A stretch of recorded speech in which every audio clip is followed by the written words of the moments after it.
Kama una maumivu ya sciatica pain, twende ukafanya haya mazoezi matatu ya kusaidia kuondosha maumivu. Zoezi la kwanza, utalala hivi, then utaweka mguu wako hivi kama ambavyo mimi nilivyoweka. Then baada ya hapo utakaa tu hivi na mikono yako, utakuwa unafanya hivi. Unafanya hivi. Unaweza ukaenda reps 10. Hii itasaidia kuweza kuondosha hali ya compression katika upande wa lumbar spine. Zoezi la pili, unaweza ukachukua taulo lako hivi, then baada ya hapo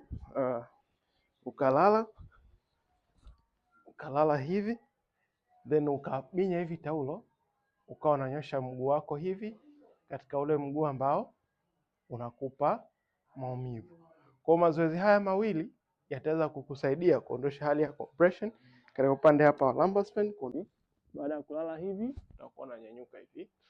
Utakuwa unanyanyuka kwa sababu hiyo inakuwa ni diski zinakuwa na shida. Utakuwa unanyanyuka hivi.